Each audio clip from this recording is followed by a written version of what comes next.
Picture a light so powerful it outshines an entire galaxy, a beacon blazing across billions of light years, defying time and space itself. That's the jaw-dropping reality of quasars, the universe's most enigmatic monsters. These cosmic powerhouses are more than just distant specks in the void. They're gravitational tornadoes, swirling around supermassive black holes with such ferocity that they become the brightest objects in existence.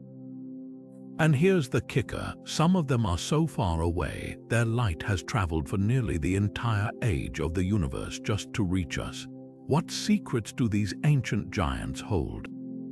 Strap in, because we're about to dive into 30 mind-bending facts about the most distant quasars ever discovered, facts that will rewrite how you see the cosmos. Think about this: when you gaze up at the night sky, you're looking back in time. The light from those stars took years, centuries, even millennia to reach your eyes. But quasars, their light comes from an era so remote, the universe was just a toddler, a chaotic, fiery place where galaxies were still taking shape. These distant quasars are like cosmic fossils, preserving clues about the universe's wild youth. And yet, despite their unimaginable distance, we've found them. Thanks to cutting-edge telescopes and sheer human curiosity, we've pinpointed quasars so far-flung, their light has been journeying for over 13 billion years. That means we're literally observing the dawn of creation itself. But here's what makes this journey truly thrilling: quasars aren't just relics of the past. They're active, violent, and brimming with mysteries that challenge everything we know about physics. How can something so colossal exist so early in the universe's life? What fuels these cosmic furnaces, and what happens to the galaxies they devour? Over the next 30 revelations, we'll uncover quasars that defy logic, black holes that break records, and light that's older than Earth itself. This isn't just a tour of the universe's most distant wonders, it's a front-row seat to the greatest show in existence, ready to have your mind stretched across space-time. Let's begin. Consider this staggering fact: a single quasar can shine with the brightness of 1 trillion suns. That's not just brighter than a star, it outpaces the combined light of every star in an entire galaxy. The secret behind this mind-bending luminosity: a cosmic engine of unimaginable power, a supermassive black hole, billions of times heavier than our sun, gorging on surrounding matter at a ferocious rate. As gas, dust, and even entire stars spiral into the black hole's gravitational grip, they don't just vanish silently. Instead, they're torn apart in a swirling maelstrom of friction and heat, glowing so intensely that the resulting radiation can be seen clear across the universe. What makes quasars truly extraordinary isn't just their raw power, it's how they serve as lighthouses in the cosmic dark. Their brilliance cuts through unfathomable distances, acting as beacons that guide astronomers to the farthest edges of spacetime. Think of it like spotting a single lit match from thousands of miles away. That's the level of precision needed to detect these objects, yet their light is so overwhelming it drowns out everything around them. Even from billions of light years away, quasars stand out in telescope data like fireworks in a pitch-black sky. But here's the twist: the very thing that makes quasars so detectable, their outrageous brightness, also masks their surroundings. The glare is so intense, it often blinds our instruments to the host galaxies they live in. It's like trying to study a speck of dust next to a searchlight. Yet, despite this challenge, these blazing monsters offer us a priceless gift, a way to probe the early universe. By studying the light that's traveled for eons to reach us, scientists can decode the conditions of the cosmos when it was just a fraction of its current age. Every quasar we find is a time capsule, carrying secrets from an era when galaxies were still taking their first breaths. Deep in the cosmic abyss, there's a quasar so distant its light began traveling when the universe was barely 600 million years old, a mere infant by cosmic standards. Meet ULA's J1342 plus 0928, the current record holder for the farthest quasar ever detected. This colossal beacon sits over 13 billion light-years away, meaning its light has been racing across the void for almost the entire history of existence itself. To put that into perspective, when this quasar first emitted the light we're seeing today, Earth didn't even exist. Our solar system was just a swirling cloud of dust and gas waiting to be born. What makes this discovery so extraordinary isn't just the staggering distance, it's the window it opens into the universe's most tumultuous era. Astronomers call this period the epoch of reionization, a time when the first stars and galaxies were punching holes in a fog of primordial hydrogen, transforming the cosmos from an opaque soup into the transparent universe we know today. ULA's J1342 plus 0928 isn't just a quasar, it's a time machine capturing the moment when the universe was literally turning on the lights. But here's the real head-scratcher. How could something so massive, a supermassive black hole weighing in at over 800 million times the mass of our Sun, exist so soon after the Big Bang? Conventional wisdom suggests these cosmic giants should take billions of years to grow, yet this one defies logic, cramming eons of growth into a cosmic blink. Some theories suggest these early black holes feasted on dense pockets of gas in the chaotic young universe, while others propose they were born already massive from the collapse of exotic, super-sized stars. Whatever the explanation, ULA's J1342 plus 0928 forces us to rethink how quickly cosmic structures can emerge and how little we truly understand about the universe's early chapters. Detecting this quasar was like finding a needle in a galaxy-sized haystack. Its light, stretched and reddened by the expansion of the universe, required the combined power of some of Earth's most advanced telescopes, including the Very Large Telescope in Chile and the W. M. Keck Observatory in Hawaii. Even then, it took years of painstaking analysis to confirm its record-breaking distance. But the effort was worth it. Every photon from this quasar carries priceless data about the conditions of the early universe, from the composition of ancient gas clouds to the very fabric of spacetime itself. Imagine standing on a shoreline, watching the faintest glimmer of a lighthouse so far away its light left the source before human civilization began. That's the awe-inspiring nature of this discovery. ULA's J1342 plus 0928 isn't just a distant object. It's a message in a bottle from the dawn of time, reminding us that the universe has always been wilder, stranger, and more magnificent than we ever dreamed. At the heart of every quasar lies a cosmic beast so voracious it could swallow our solar system whole, a supermassive black hole. But unlike the silent, invisible voids we often imagine, these black holes are anything but dormant. They're the engines behind a quasar's blinding brilliance, transforming destruction into light on a scale that defies comprehension. Picture a whirlpool of gas and dust spiraling inward at nearly the speed of light, heated to millions of degrees by sheer gravitational violence. That's the accretion disk, a seething, luminous ring of doomed matter circling the black hole's event horizon. Here's where the magic happens. As particles in the disk collide and compress, they release staggering amounts of energy, not just as visible light, but across the entire electromagnetic spectrum. Think of it as nature's ultimate power plant, where gravity acts like a turbine, converting mass into radiation with unmatched efficiency. In fact, a quasar's accretion disk can outshine our Sun by a factor of 1 trillion, all while occupying a space no larger than our solar system. That's like cramming the output of every star in the Milky Way into a single city block. But how does this cosmic furnace keep burning so brightly? The secret lies in the black hole's insatiable appetite. As material falls inward, friction and magnetic fields twist the disk into a frenzy, ejecting some of the matter outward in colossal jets. These jets, stretching thousands of light years into space, act like escape valves for excess energy, while the rest of the matter crosses the point of no return. It's a balancing act of cosmic proportions, too much infalling material, and the radiation pressure blows the disk apart, too little, and the quasar dims to a whisper. What's truly mind-bending is how efficiently this process converts mass to energy. While nuclear fusion in stars turns less than 1% of matter into energy, a black hole's accretion disk can achieve efficiencies upwards of 40%. That's like squeezing 40 times more power from a tank of fuel than the sun ever could. No wonder quasars outshine galaxies. They're essentially the universe's version of overclocked engines, running at limits physics barely allows.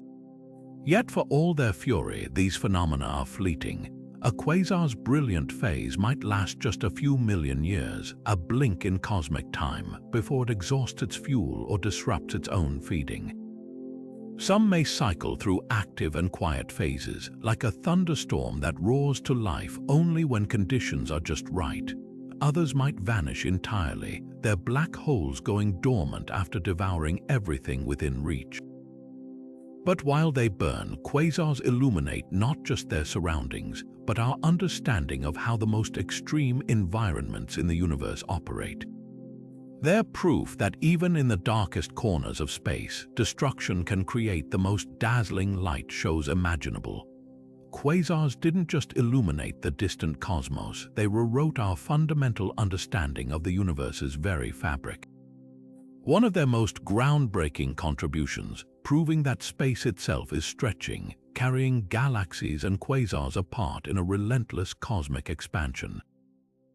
This revelation came from something seemingly simple, the color of quasar light. When astronomers first studied these brilliant objects, they noticed something peculiar. Their light wasn't just dimmed by distance. It was shifted toward the red end of the spectrum, like a cosmic fingerprint stretched out of shape. This phenomenon, called redshift, became the smoking gun for the Big Bang theory. Here's why. As light travels through an expanding universe, the space it moves through stretches, elongating the light's wavelength and reddening its color. The farther the light journeys, the more extreme this shift becomes. Quasars, with their unmatched brightness and mind-boggling distances, provided the clearest evidence of this effect. Their light wasn't just red, it was dramatically red, revealing expansion on a scale no one had ever measured before. But the real breakthrough came when scientists realized this redshift wasn't random. The farther away a quasar was, the more its light was stretched. This precise correlation painted an unmistakable picture. The universe wasn't static. It was growing like rising dough, carrying galaxies and quasars along for the ride. Imagine drawing dots on a balloon and then inflating it. Every dot moves away from every other dot, not because they're traveling, but because the space between them is stretching. That's precisely what quasars helped us see on a cosmic scale. This discovery didn't just confirm the Big Bang, it quantified it. By measuring quasar redshifts, astronomers could calculate how fast the universe is expanding, a number now known as the Hubble constant. Some quasars showed redshifts so extreme, their light had been stretched to 10 times its original wavelength, a testament to the sheer scale of cosmic expansion. And here's the kicker, quasars did this decades before modern telescopes could peer back to the universe's infancy. They were the first lighthouses signaling that space wasn't just vast, it was dynamically, irresistibly growing. Yet quasars offered more than just proof of expansion. Their redshifted light also carried clues about what was filling the universe along the way. As quasar light passed through clouds of primordial gas, specific wavelengths were absorbed, leaving dark lines in their spectra like cosmic barcodes. These absorption lines revealed the composition of ancient matter, showing how the universe evolved from a soup of simple atoms to the complex structures we see today. The irony is delicious. The same objects once dismissed as radio stars for their mysterious signals ended up holding the keys to cosmic history. Without quasars, we might still be debating whether the universe had a beginning at all. Instead, their redshifted whispers from the void shouted down every skeptic, proving not only that the universe had a fiery birth, but that it's still growing, evolving, and rewriting its own story every second. And that story, written in light stretched across billions of years, is still being decoded by the quasars shining like ancient sentinels at the edge of time. Among the most jaw-dropping features of quasars are their relativistic jets, cosmic fire hoses of charged particles blasting outward at nearly the speed of light. These aren't gentle streams, they're particle accelerators on a galactic scale, stretching hundreds of thousands of light years into intergalactic space. Picture a superheated beam so precise it could drill through an entire galaxy like a laser through fog. Except this beam is wider than our solar system and carries enough energy to sterilize entire star systems in its path. These jets erupt from the quasar's poles, the result of physics pushed to its absolute limits. As matter spirals into the black hole's accretion disk, not everything crosses the event horizon. Some particles get caught in the black hole's monstrous magnetic fields, funneled toward the poles and launched into space at velocities so high, they're just a hair's breadth from breaking the universe's speed limit. The energy behind this launch is unimaginable, equivalent to detonating 1 billion suns worth of mass in pure kinetic force. But the real spectacle begins when these jets collide with the intergalactic medium. The impact creates shockwaves visible across the electromagnetic spectrum, from radio waves to gamma rays. In some cases, the jets punch into neighboring galaxies, triggering waves of star formation or snuffing out stellar nurseries with their sheer violence.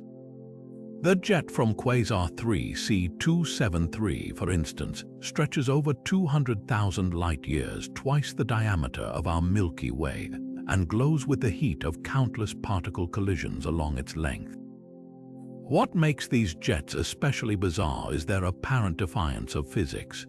Due to their near light-speed motion, relativistic effects warp our perception of them.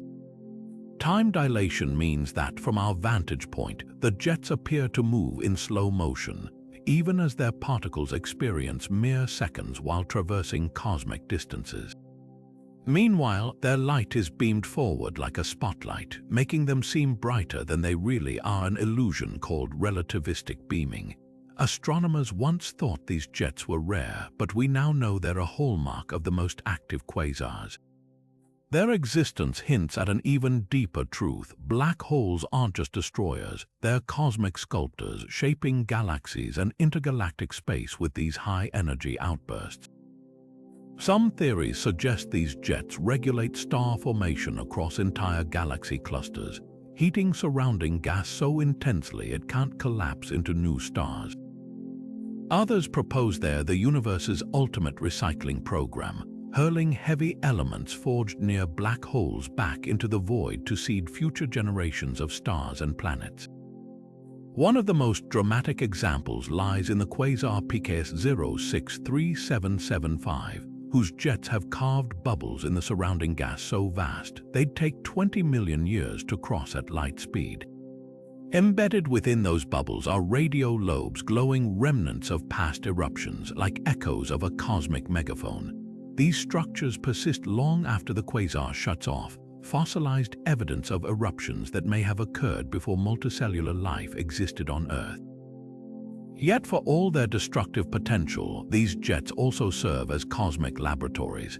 Their extreme conditions, magnetic fields billions of times stronger than Earth's, particles with energies exceeding anything our largest colliders can produce, offer glimpses into physics we can't recreate on our planet. Some jets even produce elusive neutrinos, ghostly particles that zip through the universe nearly undisturbed, carrying secrets from the quasar's heart. The next time you look up at a seemingly tranquil night sky, remember, invisible to our eyes, the universe is crisscrossed by these titanic particle beams, proof that even in the darkest voids, matter and energy dance on the edge of impossibility. Quasar jets don't just illuminate the cosmos, they remind us that the universe has a flair for the dramatic, turning destruction into some of the most spectacular light shows imaginable. In the early 1960s, astronomers stumbled upon a radio source catalogued as 3C273, an unassuming blip in the sky that would turn cosmic understanding on its head. At first glance, it appeared as nothing more than a faint blue star in the constellation Virgo, but looks were deceiving. This star emitted radio waves with such intensity that it dwarfed every known galaxy in the sky. Even stranger, its light spectrum contained bizarre emission lines that didn't match any known element. Scientists were staring at something entirely new, a cosmic chameleon masquerading as a star while hiding the energy output of 1,000 galaxies. The real shock came when astronomers calculated 3C273's distance. Using redshift measurements, they realized this object wasn't a nearby star at all. It lay over 2 billion light-years away, making its brightness utterly incomprehensible. If it were a galaxy, it would need to contain the energy of 1 trillion suns packed into a region no larger than our solar system. The numbers defied every known law of physics at the time. How could something so compact outshine entire collections of stars? Even more perplexing, 3C273 flickered in brightness over mere days, proving its energy source had to be smaller than a light week across. Otherwise, the fluctuations would smooth out over longer timeframes. This was like watching a light bulb change brightness instantly despite being the size of a city.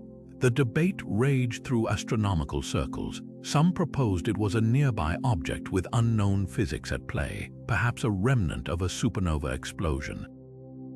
Others dared suggest it might be the core of an extraordinarily active galaxy, though no theory could explain how such a tiny region could generate so much power.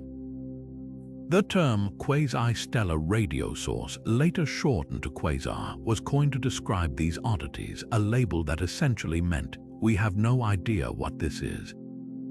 For years, 3C273 remained an enigma, challenging textbooks and forcing astronomers to reconsider fundamental assumptions about how the universe works. The breakthrough came when theorists realized only one phenomenon could explain such concentrated energy: a supermassive black hole consuming matter at a catastrophic rate. 3C273 became the Rosetta Stone for understanding quasars, proving that these weren't stars but the blazing hearts of distant galaxies, powered by gravitational furnaces of unimaginable scale. Its discovery opened the floodgates. Soon, hundreds more quasars were identified, each confirming that the universe was far wilder than anyone had dreamed. What's poetic about this story is how 3C273's confusion mirrored humanity's own journey of cosmic discovery.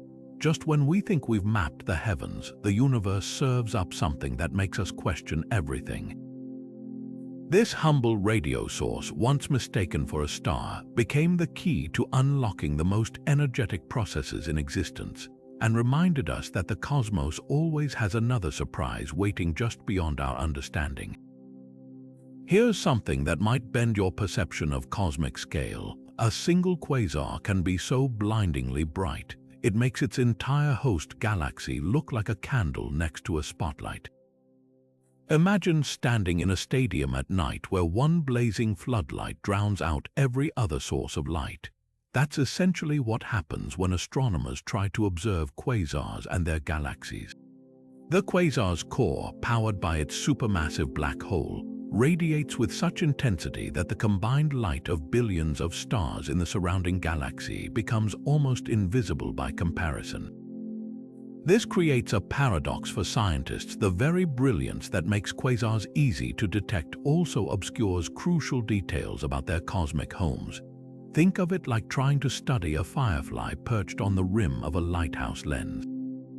Even with our most advanced telescopes, the glare from the quasar's accretion disk overwhelms sensitive instruments, washing out faint structures like spiral arms or star-forming regions in the host galaxy. Some quasars emit so much ultraviolet and X-ray radiation, they ionize surrounding gas clouds, further distorting our view of the galaxy's true anatomy. But technology is beginning to peel back the veil. Techniques like adaptive optics and specialized masking systems now allow astronomers to block the quasar's light digitally, like dimming a screen's brightness to see faint details. In a few remarkable cases, this has revealed host galaxies that defy expectations. Some are chaotic, merging systems, while others appear surprisingly ordinary, like any other galaxy minus the cosmic flamethrower at their centers. One breakthrough came with Quasar 2237+0305, where scientists finally glimpsed a sprawling spiral structure hidden behind its dazzling core, proving that even the most energetic quasars can reside in relatively tranquil galaxies. The implications are profound. If quasars can outshine galaxies that contain hundreds of billions of stars, it means their black holes must be in a phase of hyperactive feeding, converting matter into energy with terrifying efficiency. Some quasars may even be temporarily brighter than their host galaxy's entire stellar output across cosmic history. That's like a single engine roaring louder than every voice in a crowded stadium combined. Yet there's a twist. This imbalance might not last. Quasars are likely just a fleeting phase in a galaxy's life, a brief tantrum thrown during its most chaotic years. Once the black hole exhausts its nearby fuel, the quasar dims, leaving the galaxy's stars to reclaim the spotlight. This could explain why we don't see quasars in every galaxy. They're the universe's way of showing off its most extreme adolescent growth spurts before settling into calmer adulthood. The quest to study these hidden galaxies continues to push astronomy's limits. New tools like the James Webb Space Telescope are peering through the quasar's glare in infrared wavelengths, uncovering stellar nurseries and dust lanes that optical telescopes miss. Each revelation chips away at the mystery, proving that behind every cosmic spotlight, there's a galaxy waiting to tell its story, if only we can find a way to listen.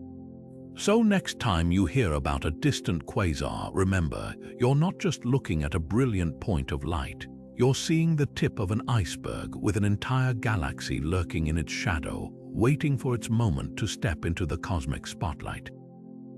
Quasars do more than dazzle us with their brilliance. They act as cosmic time machines, preserving snapshots of the universe when it was barely out of infancy. When we observe light from the most distant quasars, we're glimpsing a realm over 13 billion years in the past, a time when galaxies were still assembling and the cosmos crackled with youthful energy.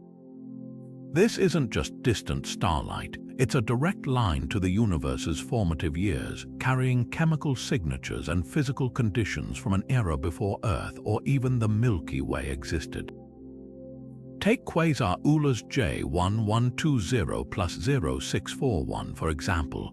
Its light spent 12.9 billion years racing toward us, meaning we see it as it was when the universe was just 700 million years old, a mere 5% of its current age. Embedded in that ancient glow are clues about the primordial soup of hydrogen and helium that filled space back then. Astronomers have detected the fingerprints of heavy elements like carbon in its spectrum, shocking evidence that stars had already lived, died, and seeded the cosmos with these building blocks astonishingly early. But how does this time capsule effect work? As quasar light journeys across the expanding universe, it passes through vast clouds of intergalactic gas. These clouds absorb specific wavelengths, leaving dark gaps in the quasar's spectrum like missing teeth in a comb. Each gap corresponds to an element present in those ancient clouds.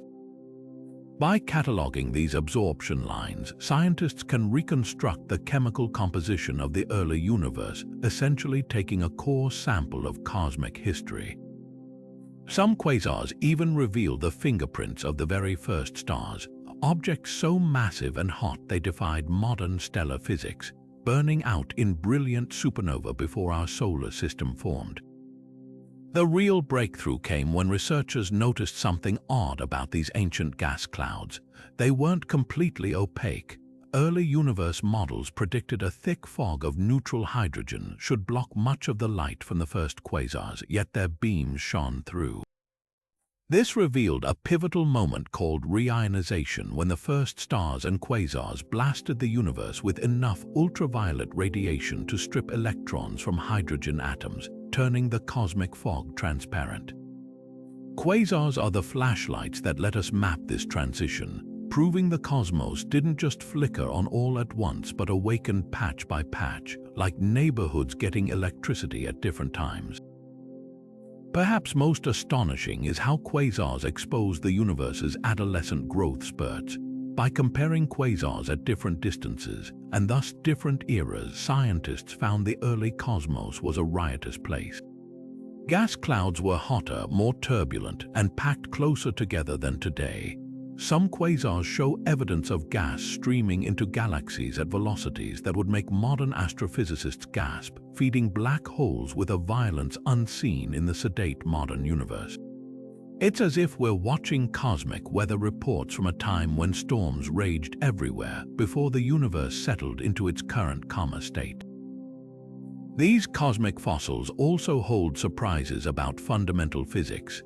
The fine structure constant, which governs how light interacts with matter, appears slightly different in some quasar spectra, hinting that the laws of physics themselves might evolve over cosmic timescales. Other quasars reveal the clumpiness of primordial matter distribution, testing theories about dark matter's role in shaping the cosmos. Every new distant quasar discovered is another timestamp in the universe's scrapbook, another chance to test our understanding of reality's bedrock. What makes quasars unparalleled time capsules is their dual nature. They're both brilliant beacons and meticulous scribes. Their light doesn't just travel, it collects data along the way, encoding information about every cloud, filament, and void it traverses. Decoding these signals is like reading tree rings, but instead of annual growth, we're seeing billions of years of cosmic evolution compressed into a spectrum. The most distant quasars aren't just objects, they're messengers from the dawn of time, whispering secrets we're only beginning to understand. Imagine two supermassive black holes, each weighing billions of times more than our sun, locked in a gravitational dance so violent it warps spacetime itself. This isn't science fiction, it's the reality of binary quasars, some of the rarest and most extreme objects in the cosmos. While most quasars are powered by a single monstrous black hole, a select few harbor two of these cosmic titans orbiting one another in a deadly embrace. The energy released as they spiral closer could outshine entire galaxies, creating light shows visible across the universe. How do these bizarre pairs form? The leading theory points to galactic collisions when two galaxies merge. Their central black holes eventually sink toward the shared center through a process called dynamical friction.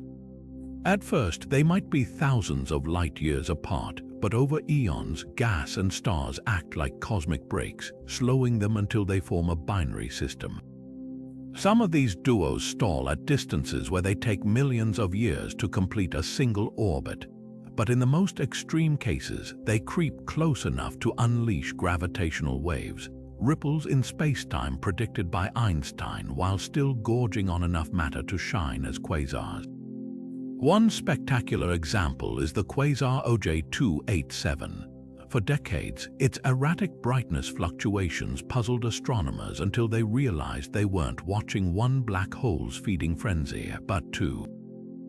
Periodic flares in its light curve revealed a secondary black hole swinging around the primary every 12 years, stirring up its accretion disk like a spoon in swirling syrup. Every time the smaller black hole plows through the disk, it triggers outbursts of energy detectable across intergalactic space, but the true marvel lies in what happens next. As these black holes lose energy through gravitational waves, their orbits tighten. Eventually, over timescales that dwarf human history, they'll collide in the most energetic event since the Big Bang. The merger of two supermassive black holes would release more power than all the stars in the observable universe combined, shaking the fabric of reality with gravitational waves that could theoretically bend light across billions of light years. Detecting these binaries isn't easy. Their orbital periods can span years, requiring patience and precision to spot subtle shifts in their light.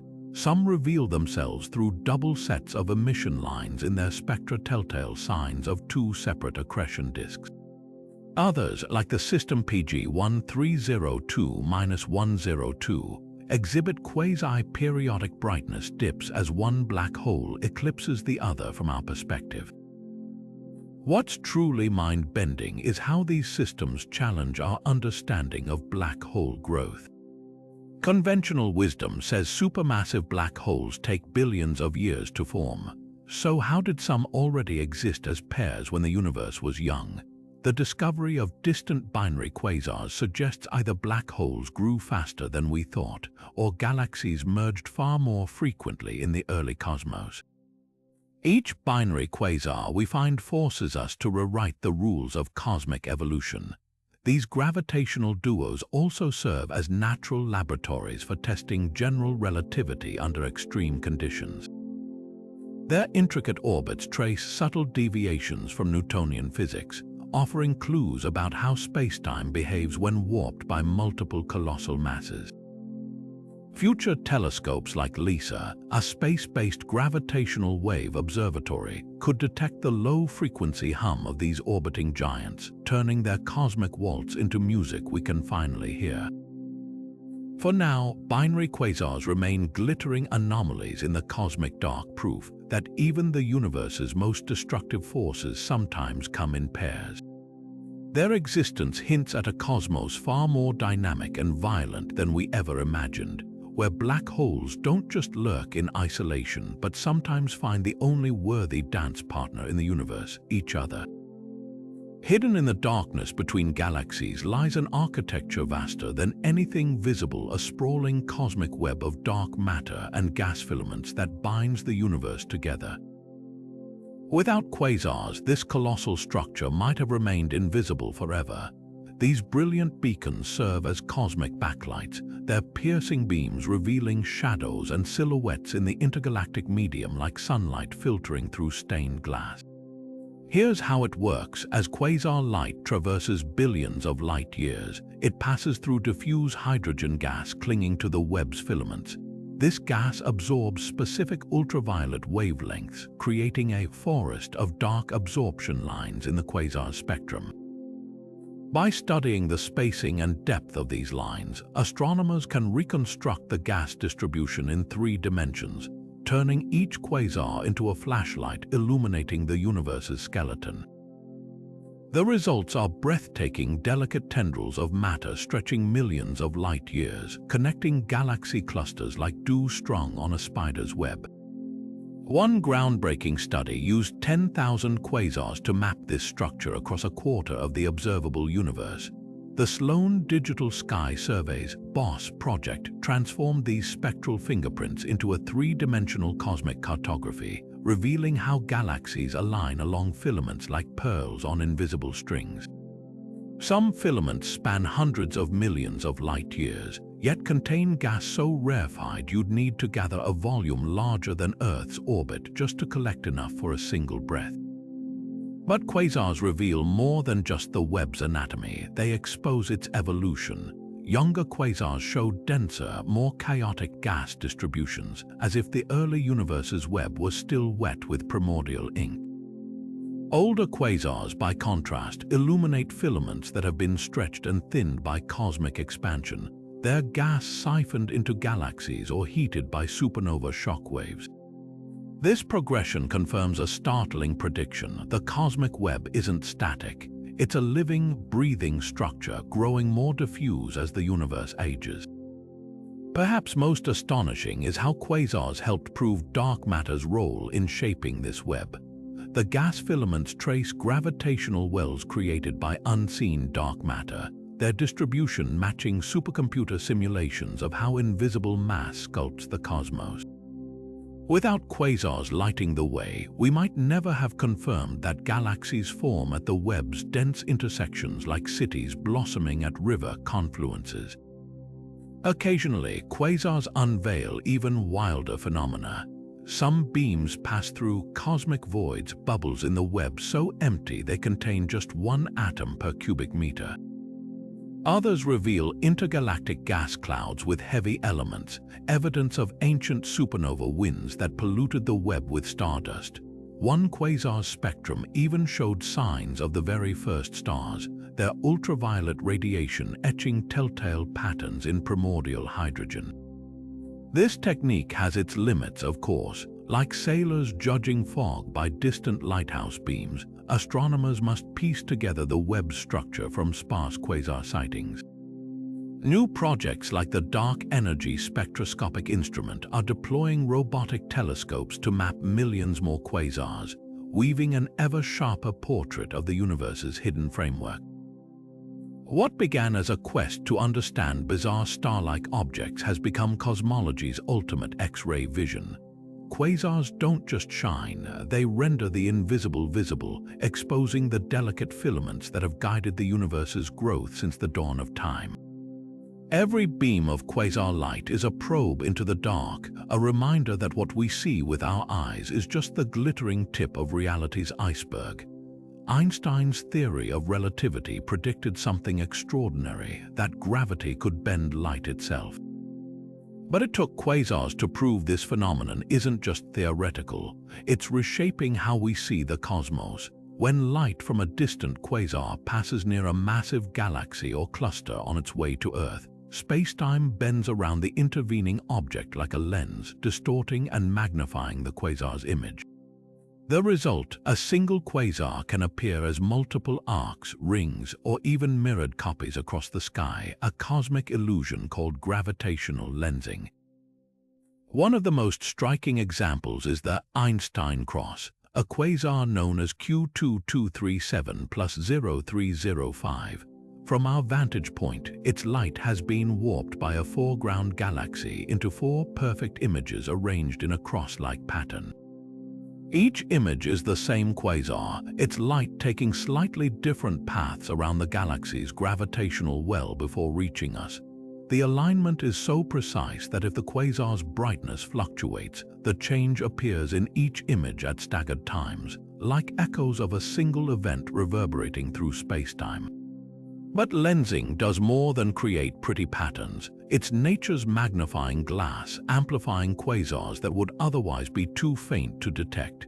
In some cases, the magnification can boost a quasar's apparent brightness by a factor of 50 or more, allowing astronomers to study details in galaxies that existed when the universe was just a tenth of its current age. The quasar J0435 plus 1223, for instance, appears 30 times brighter thanks to a massive galaxy cluster bending its light, a cosmic coincidence that lets us peer into the quasar's accretion disk with unprecedented clarity. The real magic happens when lensing reveals properties of both the quasar and the lens itself. By measuring how the background quasar's light splits and distorts, scientists can calculate the mass of the foreground galaxy, including its invisible dark matter halo. It's like weighing an object by observing how it bends the light behind it. Some lenses have even exposed rogue black holes drifting between stars, their presence betrayed only by the subtle warping of a distant quasar's glow. Occasionally, the universe delivers an even rarer spectacle, a quasar microlensing event. When a single star in the lensing galaxy passes directly in front of the quasar's tiny accretion disk, it acts like a magnifying glass within a magnifying glass, briefly brightening one of the already lensed images. These fleeting events, some lasting just weeks, allow astronomers to map structures near the quasar's black hole with resolutions finer than a light day, impossible to achieve with any telescope. What's astonishing is how much lensing relies on perfect cosmic alignment. The quasar, lensing object, and Earth must line up with exquisite precision. A testament to how vast the universe is that we still stumble upon these configurations. Yet every discovery peels back another layer of mystery, proving that even light, the fastest thing in existence, can't travel through the cosmos without feeling gravity's pull. These bent beams of quasar light are more than just curiosities. they're proof that the universe itself can act as an optical instrument, revealing secrets no telescope could uncover alone. From measuring dark matter to probing black hole physics, gravitational lensing has turned quasars into cosmic messengers, their twisted paths through space-time illuminating the unseen scaffolding of reality. The universe's adolescence was a far wilder era than today, a time when quasars blazed in every corner of the cosmos like fireworks in endless celebration. Astronomers have uncovered a startling pattern. These brilliant beacons weren't always as rare as they are now. Around 10 billion years ago, quasars reached their peak, outnumbering their modern counterparts by hundreds to one. This wasn't just a minor uptick in activity. It was a golden age of black hole feasting, a cosmic feeding frenzy that shaped everything from galaxy formation to the very structure of spacetime. What fueled this ancient quasar boom? The answer lies in the chaos of the early universe. Back then, galaxies were packed closer together, swimming in dense seas of gas-perfect conditions for supermassive black holes to gorge themselves. Collisions between young galaxies were frequent, funneling torrents of fresh material into their ravenous cores. Picture a banquet where the food never runs out and the diners grow increasingly voracious. That's essentially what happened to black holes during this era. They entered a phase of unchecked growth, their accretion disks glowing so brightly they outshone entire galactic neighborhoods. But why did the party end? As the universe expanded, galaxies drifted apart, and the once plentiful gas reservoirs were either consumed or blown away by furious quasar winds. Black holes began starving, their brilliance dimming as their fuel supplies dwindled. Some may have even sabotaged their own futures. The very radiation that made quasars so luminous also heated surrounding gas, preventing it from cooling and falling back into the black hole's grasp. It's like a fire burning so hot it vaporizes its own fuel before it can be fully consumed. Evidence for this decline is etched in the cosmos itself. Surveys mapping quasars across different epochs show a dramatic drop-off in their numbers after that 10 billion-year peak. The farther astronomers look into the past, which paradoxically means observing more distant, older quasars, the more crowded the skies become with these brilliant objects. In contrast, modern galaxies like our Milky Way host quiet, well-fed black holes that rarely flare into quasar brilliance. This shift wasn't uniform, though. Some cosmic environments kept the quasar flame alive longer. Dense galaxy clusters where mergers persisted even as the wider universe grew sparse became late-stage holdouts of quasar activity. Others flickered back to life temporarily when fresh gas supplies wandered too close, like embers flaring when stoked. But the overall trend was undeniable. The universe matured, and its most dazzling light shows became relics of a bygone era. Yet this decline tells a deeper story about how galaxies and their black holes co-evolved. The same processes that quenched quasars, the depletion of gas, the stabilization of galaxies, also allowed for the calm, structured cosmos we see today. Without that early frenzy of quasar activity, galaxies might never have grown their majestic spirals or settled into the orderly clusters we observe. Those ancient black holes in their violent youth may have unknowingly paved the way for the quieter universe where life could one day arise. So when you look at a modern galaxy with its dormant central black hole, remember, it's not just a relic of the past. It's the survivor of an age when the universe burned brighter, louder, and more fiercely than we can comprehend. The quasars that once dominated the skies haven't vanished entirely. They've simply settled down, their golden age preserved in the faint glow of distant light still traveling across the cosmos. At first glance, quasars seem like agents of pure destruction, cosmic monsters whose searing radiation and relativistic jets should sterilize entire galaxies.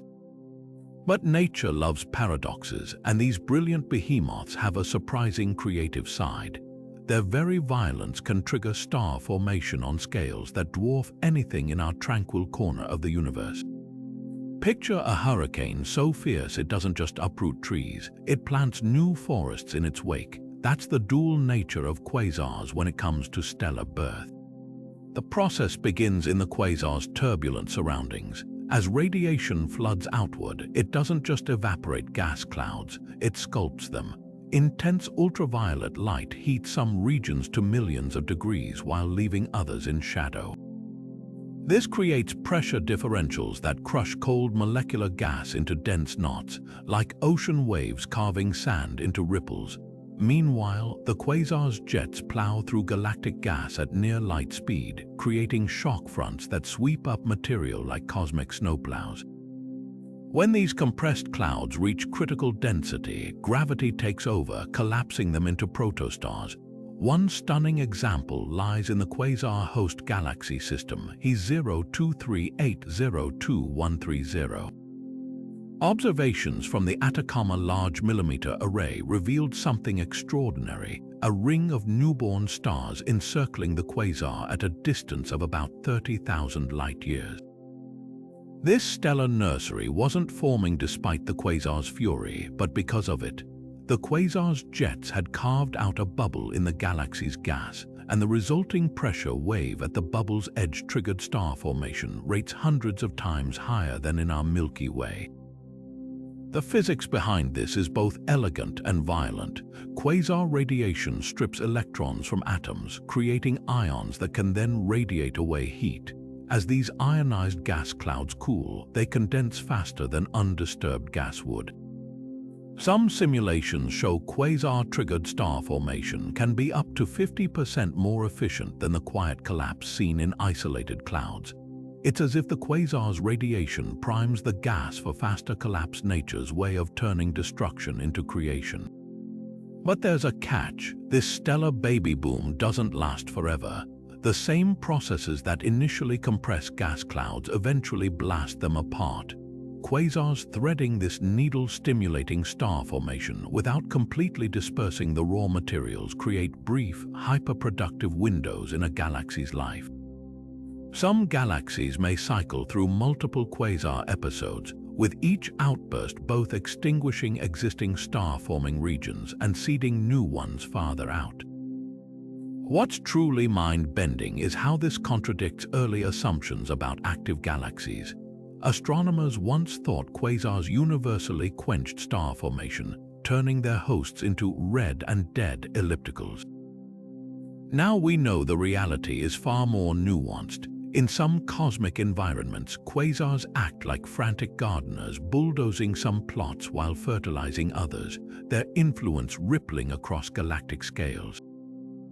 The most massive galaxies in the universe may owe their stellar populations to these periodic quasar-induced bursts, making these brilliant beacons not just destroyers but unlikely midwives to the stars. Some quasars flicker like candles in a cosmic wind, their brightness surging and fading over mere days or weeks. These rapid fluctuations aren't random noise, they're turbulence written in starlight, revealing the chaotic dance of matter spiraling toward oblivion. Imagine watching a bonfire's flames leap and wane, except this fire is billions of miles wide and burns hotter than a million suns. The speed of these changes tells us something startling. The engine powering the quasar must be astonishingly compact. If the entire accretion disk were as vast as a galaxy, brightness changes would smear out over centuries, not days. Instead, these flickers suggest the most violent action is confined to a region no larger than our solar system. Take the quasar 3C279 as an example. Over just 48 hours, its brightness spiked by 20% before settling back down. To astrophysicists, this was like witnessing a thunderstorm flicker on and off in the time it takes to microwave popcorn. The only explanation, clumps of gas the size of Neptune's orbit are being shredded and swallowed in real time, their death throes lighting up the disk like fireworks. Some variations might stem from magnetic flares, cosmic lightning bolts that erupt when the black hole's twisted magnetic fields snap and reconnect, releasing bursts of energy visible across intergalactic space. These fluctuations also expose the extreme physics near the event horizon. Matter doesn't just fall smoothly into the abyss, it's stretched, spun, and superheated into a frenzied whirlpool. Brightness dips might signal temporary shortages of incoming fuel, while surges could mark moments when a fresh gas cloud plummets into the disk.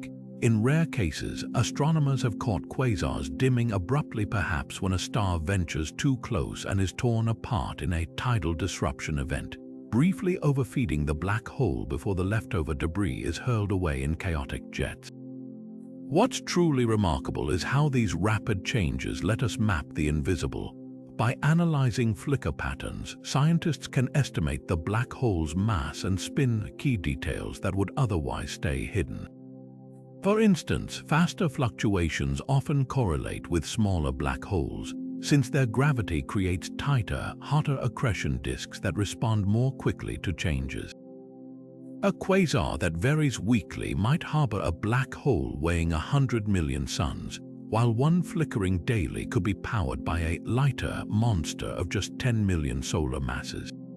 These cosmic strobe lights also challenge our understanding of efficiency. Normally, the speed of light should limit how quickly changes propagate across the disk. Yet some quasars show coordinated brightness shifts across vast distances in impossibly short timescales, suggesting processes we don't fully grasp, perhaps shockwaves traveling through the disk or global magnetic reconfigurations. It's like watching ripples cross a pond faster than water molecules can physically transmit them. Every flicker is a cipher waiting to be decoded, a glimpse into conditions so extreme they defy earthly intuition. While telescopes can't yet resolve the details of these tiny, distant maelstroms, the light curves they produce are like electrocardiograms for black holes, pulsing traces of a heart that beats not in blood, but in superheated plasma and bent spacetime. And with each new observation, we're piecing together how the universe's most efficient engines convert chaos into light. Quasars don't just shine in visible light, they roar across the entire electromagnetic spectrum, broadcasting their presence from radio whispers to X-ray screams. This isn't just a quirk of physics, it's a treasure trove for astronomers, offering multiple windows into the same cosmic monster. Picture a symphony where every instrument plays simultaneously, the deep thrum of radio waves, the piercing violins of ultraviolet, the thunderous drums of X-rays, all combining to reveal aspects of the quasar no single wavelength could expose alone. Take their radio emissions first. While not all quasars are loud in radio waves, those that are often sport colossal jet structures that can stretch millions of light years, glowing with synchrotron radiation as electrons spiral through magnetic fields at near light speed. These jets are invisible in optical light, but radio telescopes like the Very Large Array paint them in vivid detail, mapping how they plow through intergalactic space. Some quasars flicker in radio brightness over days, hinting at turbulent processes near the black hole's poles where the jets are born. Then there's the infrared glow, a telltale sign of dust. Quasars embedded in gas-rich galaxies often heat surrounding dust clouds to hundreds of degrees, making them radiate strongly in infrared. The James Webb Space Telescope has exploited this to peer through the quasar's glare, uncovering hidden star-forming regions in their host galaxies. Infrared also reveals the dust torus, a donut-shaped structure encircling the black hole that obscures our direct view in certain angles. By studying its thermal signature, astronomers can determine whether we're seeing the quasar face on or edge on, solving what would otherwise be a cosmic perspective puzzle. But it's the high-energy emissions that truly showcase a quasar's ferocity. X-rays originate from the innermost edge of the accretion disk, where temperatures soar to billions of degrees. NASA Chandra X-ray Observatory has caught quasars flickering in X-rays over mere hours, proof that these signals come from regions smaller than our solar system, where matter is stretched to its physical limits. Some quasars even blast gamma rays, the most energetic photons in existence, likely produced when jet particles collide with photons and boost them to extreme energies. What makes this full-spectrum approach revolutionary is how it untangles the quasar's anatomy. Ultraviolet light traces the accretion disk's searing surface, while X-rays probe the superheated corona above it. Radio waves map the jet's far-reaching tendrils, and optical spectra reveal the chemistry of gas clouds thousands of light-years away. It's like diagnosing a patient with every medical scanner at once: X-rays for bones, infrared for inflammation, radio for blood flow. Except the patient is a cosmic engine billions of light-years distant. This multi-wavelength strategy has solved mysteries that baffled astronomers for decades. For instance, some quasars appear normal in visible light but erupt in X-rays, suggesting their central black holes are hidden behind thick dust veils. Others shine faintly in radio until aligned jets happen to point directly at Earth, amplifying their signal through relativistic beaming. Without studying these objects across all wavelengths, we'd miss half the story, like trying to understand a thunderstorm by only listening for thunder while ignoring the lightning. The next generation of telescopes promises even deeper insights. Projects like the Square Kilometre Array will detect fainter radio emissions from primordial quasars, while ESA's Athena mission will study X-rays with unprecedented precision. Each new window into the spectrum peels back another layer of the quasar enigma, proving that to truly know these cosmic behemoths, you need to hear them in every wavelength they sing. The term quasar sounds like something ripped from the pages of a sci-fi novel, but its origin is far more pragmatic and reveals just how baffling these objects were to their first discoverers. Back in the late 1950s, astronomers using radio telescopes began picking up mysterious signals that didn't correspond to any known stars or galaxies. When they finally pinpointed the optical counterparts through telescopic images, they appeared as tiny, star-like points of light, deceptively ordinary against the cosmic backdrop. But their radio emissions told a different story, blazing with an intensity that dwarfed anything seen before. That's how the name quasi-stellar radio source was born, later shortened to quasar. The quasi prefix captured their unnerving duality. These objects looked like stars at first glance, but everything else about them defied stellar physics. Their light spectra showed bizarre emission lines that didn't match any known elements, and their redshifts indicated distances so vast, their energy output became almost incomprehensible. Imagine finding a firefly in your backyard, only to realize it's actually a spotlight from a city halfway across the world. That's the level of cosmic misdirection astronomers were dealing with. The name stuck even as the truth grew stranger. By the mid-1960s, it became clear quasars weren't just odd stars, they were the hyperactive cores of distant galaxies, powered by supermassive black holes feasting on surrounding matter. Yet their compact size and pinpoint appearance kept the stellar illusion alive. Even today, the term persists as a reminder of astronomy's humility, how even the most brilliant minds can mistake a cosmic hurricane for a twinkle in the dark. What's poetic about this naming story is how it mirrors science's dance with the unknown. Early astronomers had no framework for objects that crammed the energy of galaxies into a volume smaller than our solar system, so they described what they could see, something star-like but not quite. It's a testament to how discovery works. We label the unfamiliar with fragments of the familiar until the truth outgrows the box we built for it. The word quasar may have started as a placeholder, but it ended up defining one of the universe's most extreme phenomena. And here's the twist: that initial confusion birthed an entire field of study. The struggle to explain quasars forced breakthroughs in black hole physics, galaxy evolution, and even cosmology itself. Sometimes it takes a misnomer to reveal just how much we still have to learn. The next time you hear quasar, remember, it's not just a name. It's a snapshot of science in motion, a label born from wonder that now symbolizes the cutting edge of cosmic discovery. Measuring the vast distances of the universe has always been one of astronomy's greatest challenges, but quasars provide an ingenious solution. These brilliant beacons don't just light up the cosmos, they act as cosmic yardsticks, helping scientists map the expanse of space itself. The key lies in their unique properties. Their staggering brightness makes them visible across billions of light years, while their predictable behaviors offer clues about how far away they truly are. One powerful method involves using quasars as standard candles, objects whose intrinsic brightness we can estimate, allowing us to calculate their distance based on how dim they appear from Earth.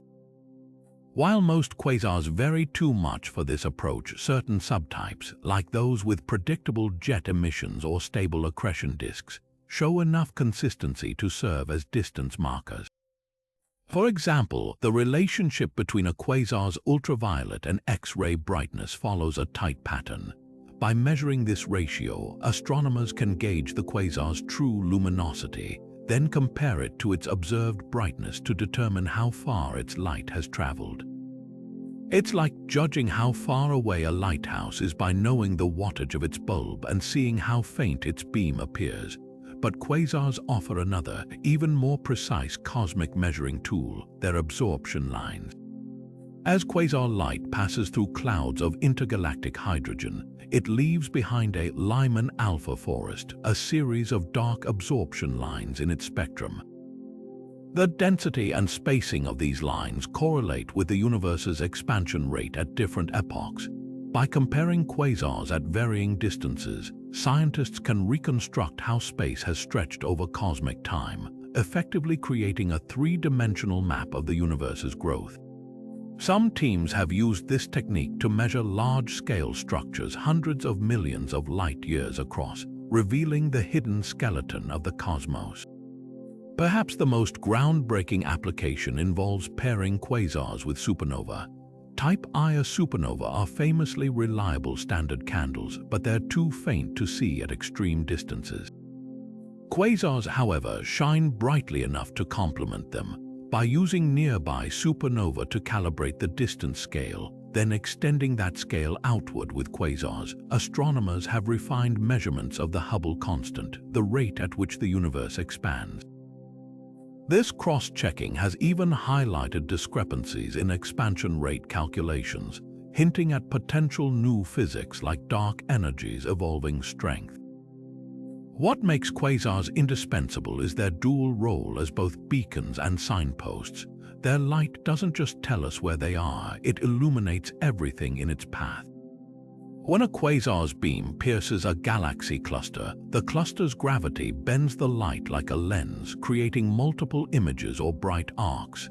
The time delay between these duplicated images encodes information about the cluster's mass and the quasar's distance, a technique that's helped weigh some of the universe's most massive structures. In the grand quest to chart the cosmos, quasars are more than just distant curiosities. They're the universe's own measuring tapes, etched with information about space, time, and everything in between. Every photon they send our way carries not just the story of a far-off black hole, but the blueprint of the vast, expanding cosmos we call home. To grasp the staggering energy output of a quasar, picture every star in the Milky Way, all 200 billion of them, combined into a single, searing point of light. Now multiply that brilliance by 5,000. That's the raw power of an average quasar, a single cosmic engine so luminous it can outshine entire galaxy clusters. But even that comparison falls short for the most extreme examples.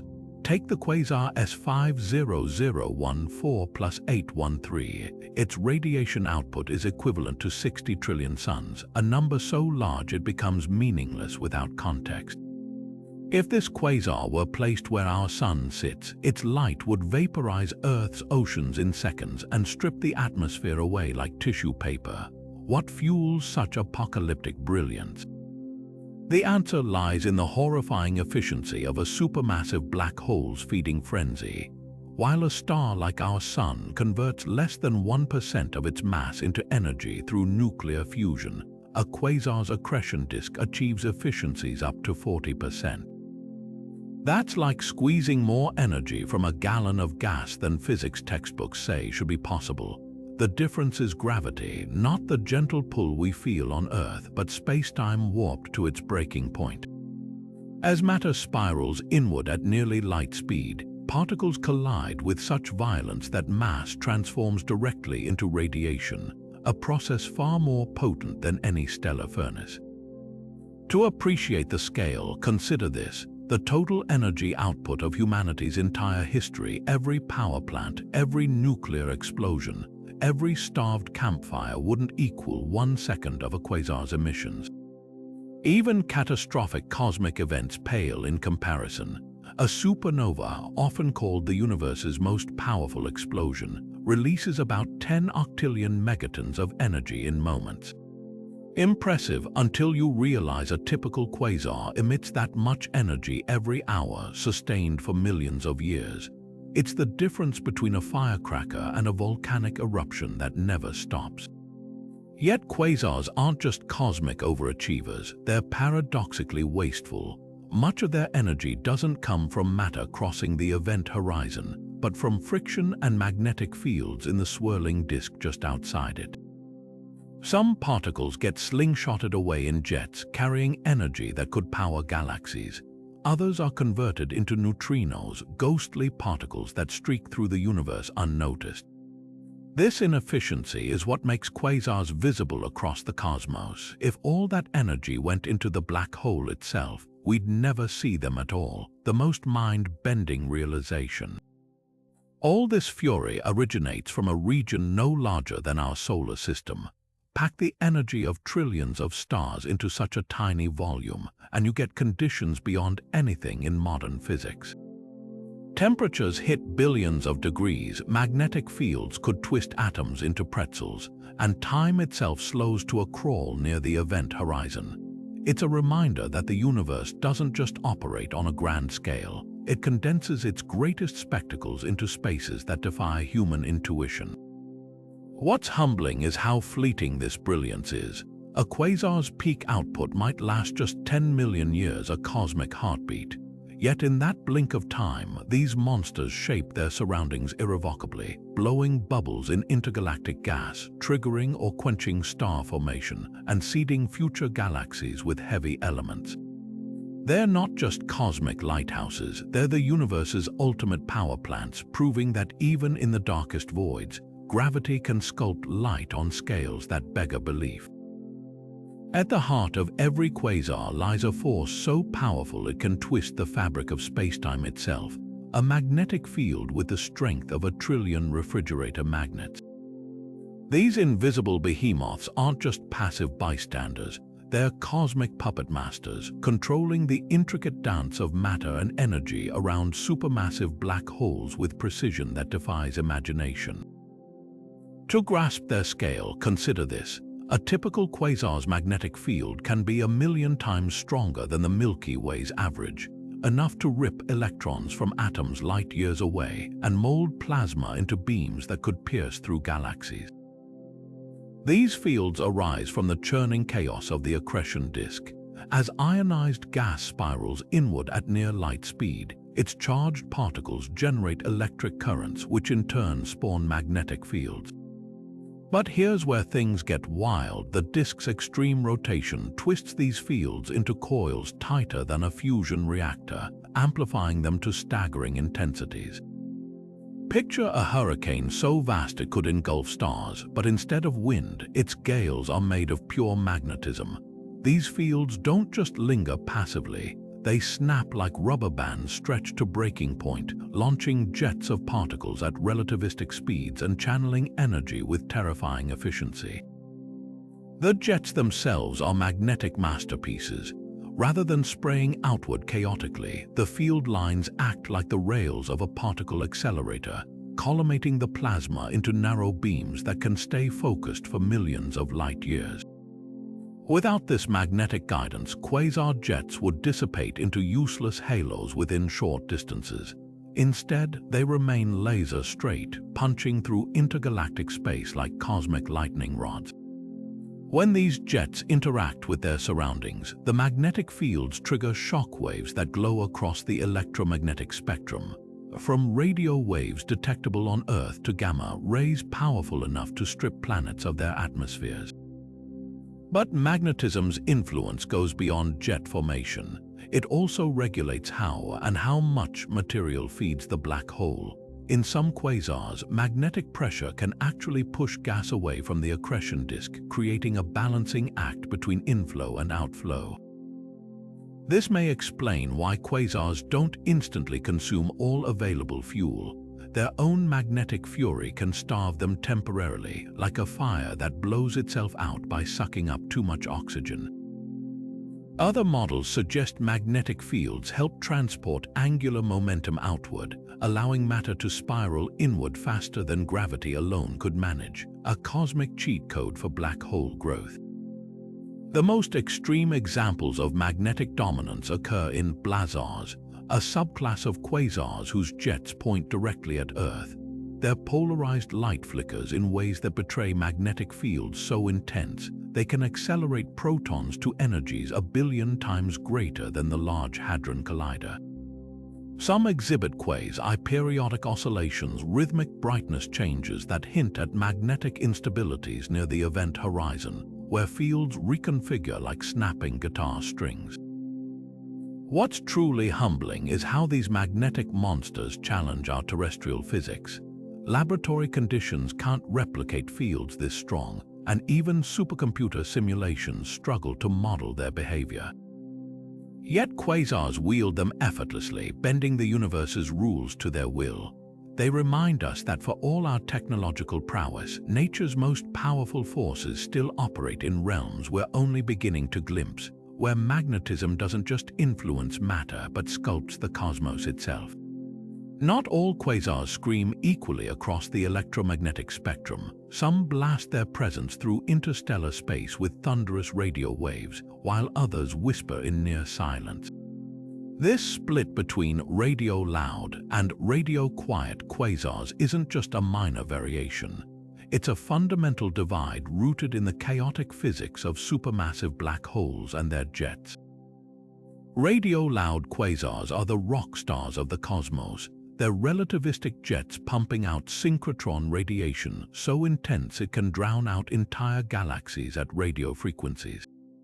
These jets, launched along the black hole's spin axis at nearly light speed, act like cosmic particle accelerators, sending charged electrons spiraling through magnetic fields to produce brilliant radio flares. The Quasar 3C273 exemplifies this. Its twin jets stretch over 1 million light-years, making it visible to radio telescopes halfway across the observable universe. Radio-quiet quasars, by contrast, are more like solo acoustic performances. While they still shine fiercely in visible and ultraviolet light from their accretion disks, their radio emissions are faint murmurs compared to their loud cousins. The difference likely boils down to jet production. Without powerful, sustained jets, these quasars lack the machinery to amplify radio waves across cosmic distances. Instead, their energy emerges as heat and light from the disk itself, like a bonfire radiating warmth without crackling through a loudspeaker. Orientation plays a starring role in this drama. When a quasar's jets point straight at Earth, a configuration seen in blazars' relativistic beaming amplifies their radio signals to ear-splitting levels. Turn that same quasar sideways and its jets become fainter, their radio voice muffled by perspective. But it's not just about viewing angle. Radio-loud quasars often inhabit elliptical galaxies with sparse gas, where jets can propagate freely, while radio-quiet ones tend to reside in gas-rich spirals where dense surroundings may stifle jet formation before it begins. The implications ripple across astronomy. Radio-loud quasars act as cosmic lighthouses, their jets illuminating intergalactic magnetic fields and tracing large-scale structures invisible in other wavelengths. Radio-quiet quasars, meanwhile, offer clearer views of their host galaxies unobscured by jet glare. Together, These two faces of the quasar phenomenon remind us that even the universe's most violent engines come in flavors. Some shout, while others save their fury for the light we cannot hear.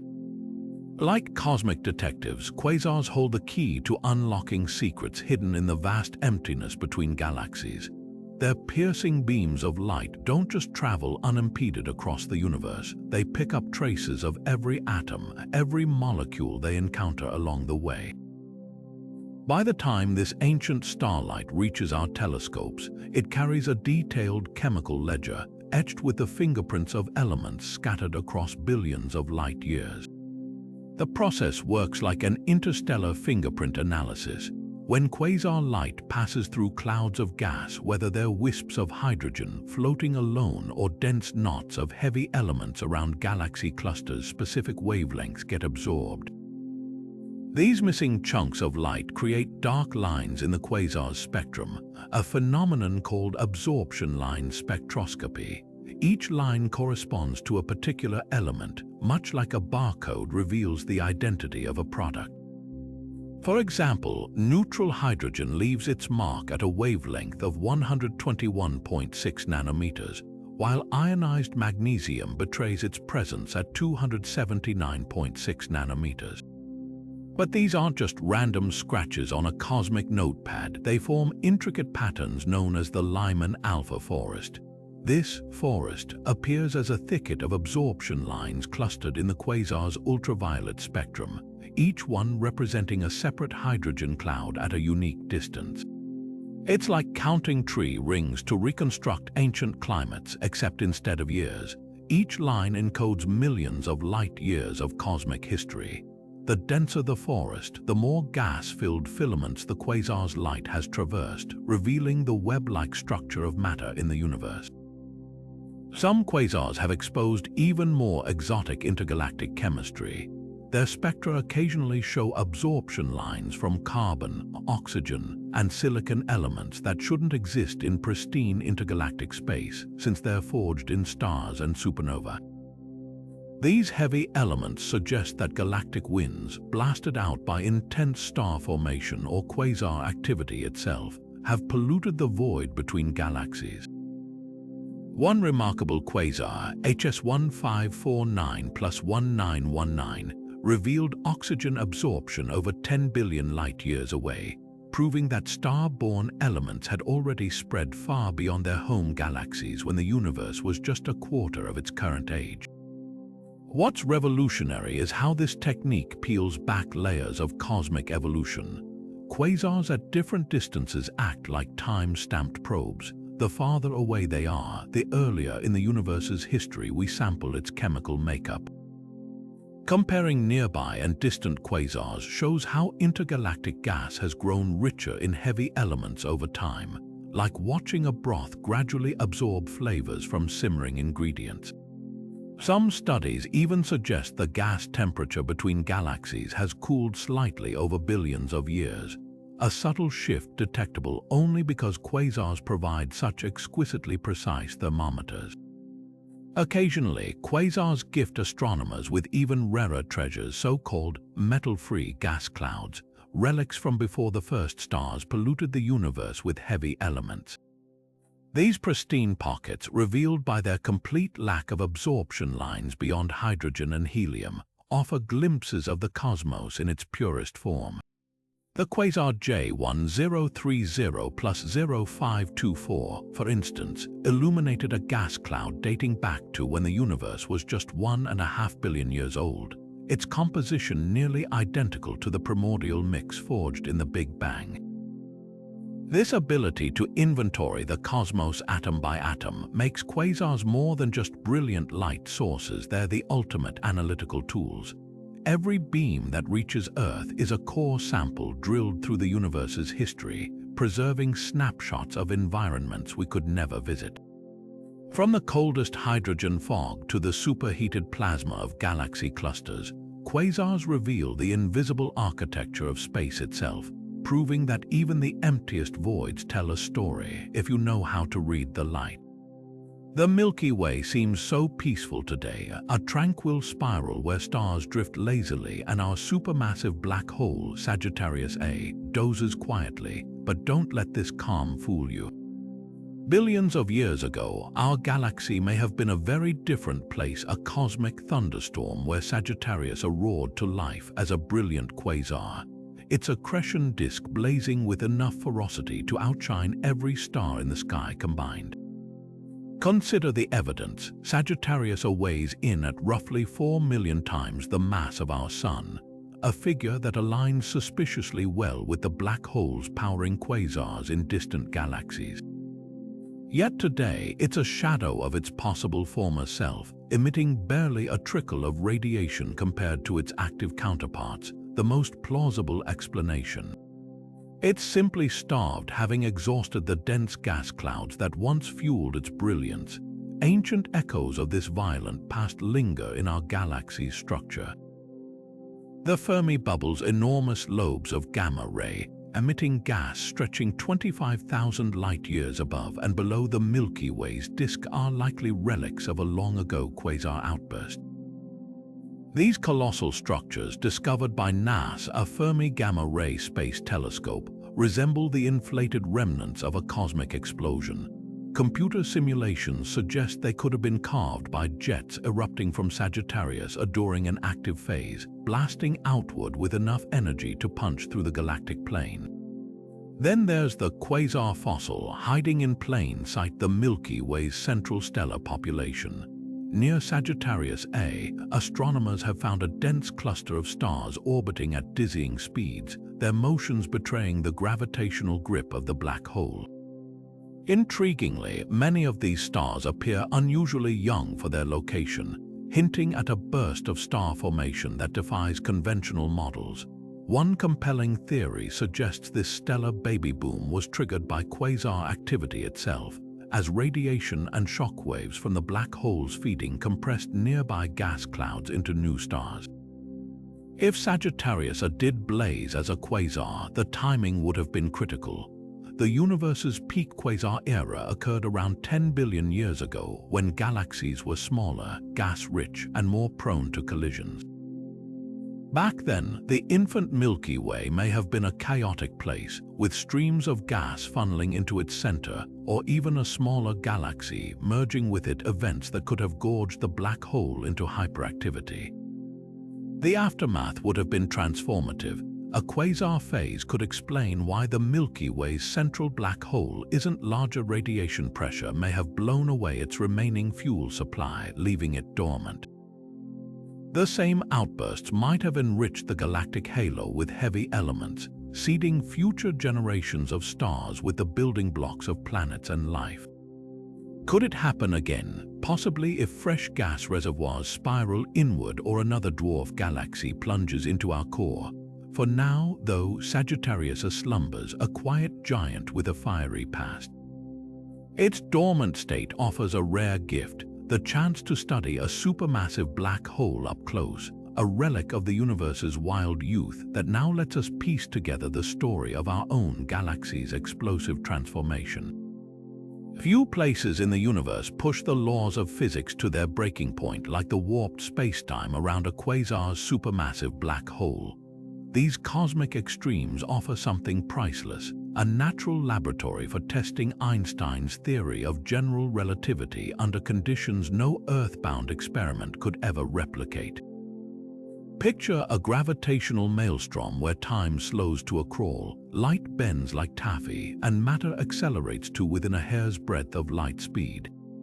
It's here, in these violent environments, that relativity's predictions face their ultimate trials. One of the most dramatic demonstrations comes from quasars acting as cosmic clocks. The intense gravity near a black hole stretches time itself through gravitational time dilation, an effect where clocks tick slower in strong gravitational fields. When matter in a quasar's accretion disk emits light at precise frequencies, astronomers can detect subtle shifts in these frequencies as the light fights its way out of the black hole's gravitational well. The result, light from deeper in the well arrives stretched to longer wavelengths, exactly as Einstein's equations predict. Some quasars even exhibit broad iron lines in their X-ray spectra, smears of radiation caused by atoms emitting light at wildly different energies depending on whether they're orbiting near the black hole's edge or skimming just above the event horizon. These distorted signatures match relativity's math with astonishing precision, confirming that time truly bends under extreme gravity, but quasars test relativity in even wilder ways. Their sheer mass warps the very fabric of space around them, creating gravitational lenses that distort background galaxies into arcs and rings. The degree of distortion provides a direct measure of how much mass the quasar's black hole contains, and the numbers always align with general relativity's predictions. In one spectacular case, the double quasar Q0957 plus 561 showed identical brightness fluctuations in its two lensed images but with a time delay.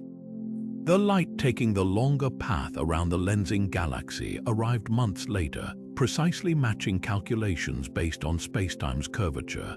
Perhaps the most mind-bending tests involve black hole spins. According to relativity, a rapidly rotating black hole should drag spacetime around with it like a whirlpool dragging water, a phenomenon called frame dragging. Quasars provide the perfect probes for this effect. Their accretion disks tilt and wobble under the black hole's rotational pull, imprinting telltale signatures on the light they emit. By analyzing these patterns, astronomers have measured spins approaching the theoretical maximum where the black hole's surface whirls at nearly light speed. Each confirmation tightens the screws on alternative gravity theories, proving Einstein's century-old equations hold even in realms he never imagined. Yet quasars also offer glimpses of where relativity might fray at the edges. Some observations suggest subtle discrepancies in how matter behaves at the innermost edges of accretion disks, hints that quantum effects or unknown physics could emerge under such extremes. Others reveal quasars whose lensing effects don't quite match the expected mass distributions, possibly pointing to hidden dimensions or dark matter interactions. These anomalies don't disprove relativity, they highlight how quasars continue to challenge and refine our understanding of gravity's deepest mysteries. Every photon from a quasar carries more than just energy. It brings data from a regime where space and time lose their ordinary meaning. By decoding these signals, we're not just studying distant black holes, we're stress testing the very framework of modern physics, proving that even the universe's most violent phenomena obey elegant mathematical rules. And with each quasar discovered, the cosmos offers fresh puzzles reminding us that relativity, for all its triumphs, may still be just the opening chapter in the story of gravity. The universe's most spectacular fireworks shows don't happen by accident, they're triggered by cosmic car crashes of unimaginable scale. When galaxies collide, their gravitational tango doesn't just shuffle stars like glitter in a snow globe. It unleashes forces that can awaken sleeping black holes and transform them into ravenous quasars. These galactic pileups create the perfect storm for quasar ignition, funneling vast reservoirs of gas toward the supermassive black holes lurking at each galaxy's heart. Picture two spiral galaxies approaching each other at hundreds of kilometers per second. As their outer arms graze, tidal forces stretch them like taffy, scattering stars but also compressing gas clouds along spiral arms. This cosmic traffic jam sends shockwaves through the interstellar medium, disrupting orbits that once kept gas safely distant from the central black hole. Within a few million years, a blink in cosmic time, torrents of fuel begin cascading toward both galaxies' cores, like water swirling toward an open drain. The black holes, previously starved and dim, suddenly find themselves at an all-you-can-eat cosmic buffet. The antennae galaxies offer a stunning nearby example of this process in action. This pair of colliding spirals, just 45 million light-years away, shows telltale signs of black hole awakening. While not yet full-blown quasars, their central regions blaze with X-rays as accumulating gas heats to millions of degrees. Computer simulations suggest such mergers typically trigger quasar activity about 50 million years after the initial collision, about the time it takes for destabilized gas to complete its death spiral inward. But not all mergers create equal quasars. The most brilliant outbursts seem tied to wet mergers, collisions between gas-rich spirals, rather than dry encounters between elliptical galaxies that long ago exhausted their gas supplies. The quasar SDSS J0121 plus 0023 provides a textbook case.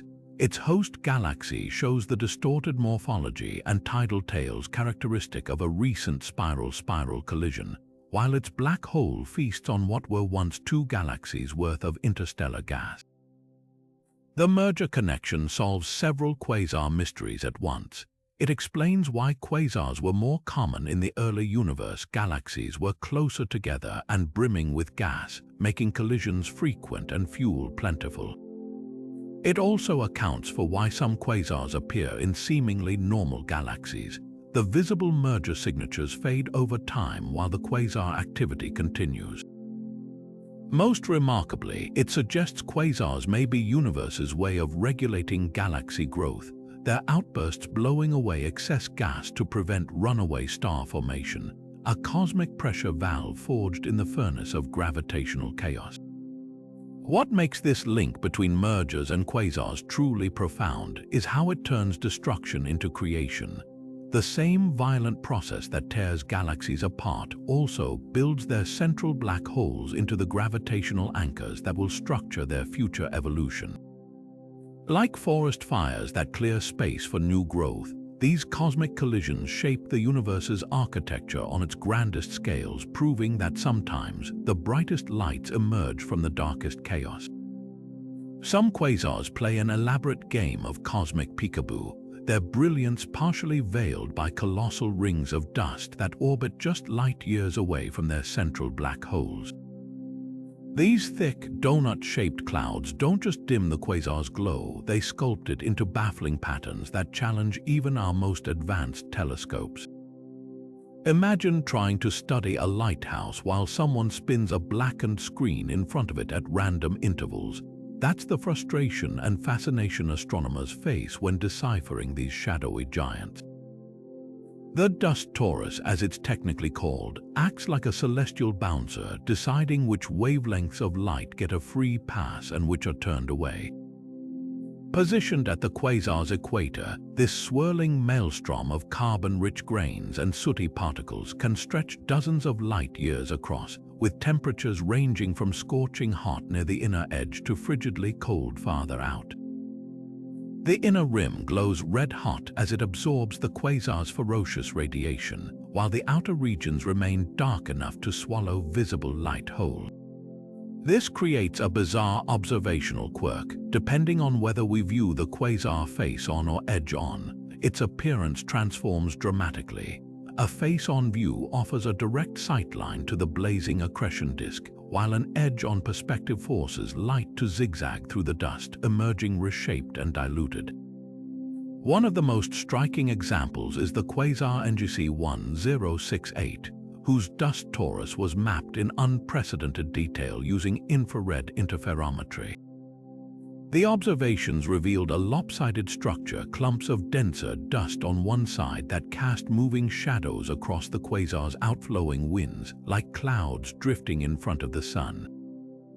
These shadows imprint telltale dips in the quasar's light curve, allowing astronomers to reconstruct the torus's architecture as precisely as if they'd snapped a photo. Other quasars, like MRK 231, showcase even more dramatic effects. Their dust clouds are so thick that only 1/1000th of the visible light escapes, forcing researchers to study them using longer wavelengths like infrared or radio that can pierce the obscuring veil. What makes these dust shadows more than just observational nuisances is how they expose the quasar's feeding habits. The torus isn't static, it's a dynamic, churning region where dust grains constantly collide, evaporate, and reform. Some theories suggest the dust originates from shattered asteroids or the debris of obliterated planets, while others propose it's the cooled soot of superheated gas that didn't quite make it into the black hole's maw. Either way, the torus acts as a cosmic conveyor belt, regulating how much material ultimately reaches the accretion disk. When the dust is thick, it stifles the quasar's brilliance like a hand closing around a flashlight. When it thins, the quasar erupts in a blaze of glory. This shadow play also solves a long-standing mystery: why some galaxies with massive black holes don't appear as quasars. The answer lies in their orientation. A quasar hidden behind its dust torus might look like an ordinary galaxy from Earth, its true nature revealed only when observing at wavelengths that can penetrate the obscuration. It's a reminder that for every quasar blazing openly across the cosmos, there could be dozens more hiding in plain sight, their light filtered through these intricate dust labyrinths. The next generation of telescopes promises to peel back these veils entirely. Instruments like the James Webb Space Telescope are already capturing infrared images of quasar dust structures with pixel-by-pixel precision, exposing details as small as a few light days across. Each new observation chips away at the enigma, proving that even the universe's brightest monsters occasionally prefer to lurk in the shadows, if only for a little while. The sheer power of a quasar doesn't stop at its own galaxy. Its influence can stretch across millions of light years, reshaping entire galaxy clusters in ways that defy imagination. Picture a single fiery engine so potent it can heat the sparse gas between galaxies to millions of degrees, effectively pressing pause on star formation for thousands of neighboring systems. This isn't just a hypothetical scenario. It's a cosmic reality playing out in clusters like the Perseus cluster, where quasars act like celestial thermostats, turning the dial on stellar birth rates cluster-wide. At the heart of this phenomenon lies a simple but brutal equation: energy in, star formation out. Galaxy clusters swim in vast reservoirs of intergalactic gas, cool, dense clouds that should, under normal conditions, collapse over time into glittering new stars. But when a quasar ignites, its high-energy radiation and supersonic jets flood the cluster with enough heat to keep that gas too agitated to condense. It's like trying to freeze a lake while someone blasts it with a flamethrower. The quasar's ultraviolet light ionizes hydrogen atoms, stripping away electrons and leaving the gas too energetic to coalesce. Meanwhile, its relativistic jets plow through the intercluster medium, creating shock waves that ripple outward like tsunamis, stirring up turbulence that prevents calm, cold-pocket stellar nurseries from forming.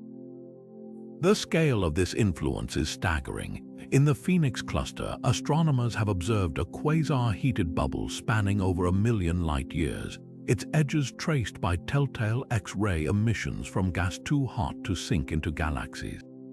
Simulations suggest this process can suppress star formation across the entire cluster for billions of years. Without these periodic quasar outbursts, such clusters might be drowning in starlight, their member galaxies bursting with fresh stars. Instead, they become cosmic deserts where gas lingers, too hot to settle, too diffused to ignite. Yet there's a twist to this narrative. Quasars don't just sterilize their surroundings permanently. Their influence is more like a pendulum swing. In some cases, the very same jets that heat intergalactic gas can, over time, trigger delayed star formation by compressing gas at their edges. The quasar H1-821+643, for instance, has carved cavities in its cluster's gas so enormous, their rims are now cooling into massive star-forming filaments, proof that even destruction can sow seeds for future creation. It's a reminder that quasars aren't just agents of chaos, they're sculptors, shaping the large-scale structure of the universe with strokes of fire and ice. What's humbling is how this process exposes the delicate balance governing cosmic evolution. The same quasars that once ran rampant in the early universe, stifling star formation with their fury, may have set the stage for the calmer, more structured cosmos we inhabit today. Their outbursts didn't just shape galaxies, they dictated the rhythm of stellar birth across entire galactic metropolises, proving that even the most distant beacons can touch everything around them in ways we're only beginning to measure. If you think hurricanes on Earth pack a punch, consider the tempests unleashed by Quasars' cosmic winds so intense they could strip a planet's atmosphere clean in seconds. These aren't ordinary breezes, they're supersonic tsunamis of charged particles screaming outward at speeds exceeding 100 million miles per hour, fast enough to race from the Sun to Earth in under a day. The energy behind these gales is almost incomprehensible, enough to blast entire galaxies clean of star-forming gas, altering their fates forever. What fuels such extreme winds? The answer lies in the quasar's blinding radiation. As ultraviolet and X-ray photons surge from the accretion disk, they slam into surrounding gas clouds with enough force to ionize atoms and accelerate them to relativistic speeds. Picture a sandblaster, but instead of grains of sand, it's hurling entire plasma fronts with the kinetic energy of supernova. These winds don't just whisper through space, they roar, creating shock waves that heat interstellar gas to millions of degrees and carve cavities the size of galactic arms. One of the most dramatic examples is the quasar PDS 456, whose winds whip around at nearly a quarter the speed of light. Observations from the European Southern Observatory revealed its outflow spans tens of thousands of light-years, carrying enough energy per second to outshine the Milky Way 1,000 times over. The sheer force doesn't just push gas away, it superheats it until it glows in X-rays, leaving behind a scorched trail where no new stars can form. But here's where it gets even wilder: these winds aren't chaotic. They're often structured into vast conical outflows, shaped by magnetic fields and rotation into tightly focused beams. In the quasar Markarian 510, for instance, the wind forms a double helix pattern, spiraling outward like DNA strands woven from pure energy. This organization suggests quasars don't just blast their surroundings randomly, they sculpt them with precision, targeting specific regions of their host galaxies for demolition. The long-term effects are transformative. A quasar's winds can eject more gas in 1 million years than a galaxy would use to form stars over billions. This creates a paradox. The same black holes that feed on galactic material can starve their own hosts by blowing away future fuel supplies. Some astronomers believe this self-limiting mechanism explains why quasars eventually quiet down. They literally exhaust their own pantries, leaving behind red and dead galaxies where star formation has been permanently quenched. Yet even destruction has its purpose. By clearing out excess gas, these winds may prevent galaxies from growing too massive too quickly, regulating cosmic evolution like a pressure valve.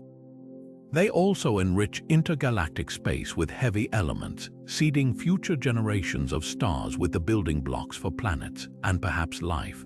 The fastest winds in the universe don't just destroy, they're part of a grand cycle, proving that even the most violent forces can shape the cosmos in ways we're only beginning to understand. Quasars may blaze with the fury of 1 trillion suns, but even these cosmic monsters aren't eternal. Their brilliance isn't a permanent state, it's a phase, one that can flicker on and off like a cosmic light switch over millions or even billions of years. The secret lies in the delicate balance between a supermassive black hole's appetite and its available fuel supply. When galaxies provide a steady buffet of gas and stars, quasars shine at full strength. But cut off the supply, and these behemoths can dim to near darkness, only to roar back to life when new material drifts too close. Consider the case of the quasar Mach 1018. For decades, this object sat quietly in astronomical catalogues as an unremarkable galaxy. Then, in 2012, astronomers noticed something bizarre. Its core had brightened by a factor of 50 in just a few years. Follow-up observations revealed the awakening of a dormant black hole, its sudden feast of infalling gas reigniting the quasar engine after what might have been millennia of inactivity. The triggering event, likely a wayward star or gas cloud that wandered too close, providing just enough fuel to kick-start the accretion disk back into furious action. These on-off cycles aren't random, they follow a rhythm dictated by galactic ecology. In gas-rich environments like merging galaxies, quasars can stay active for millions of years, sustained by continuous inflows. But as feedback mechanisms like radiation pressure and jets heat and disperse surrounding gas, they inadvertently starve themselves, entering a dormant phase. This creates a self-regulating loop where the quasar's own brilliance plants the seeds of its temporary demise. Some quasars take this cycle to extremes.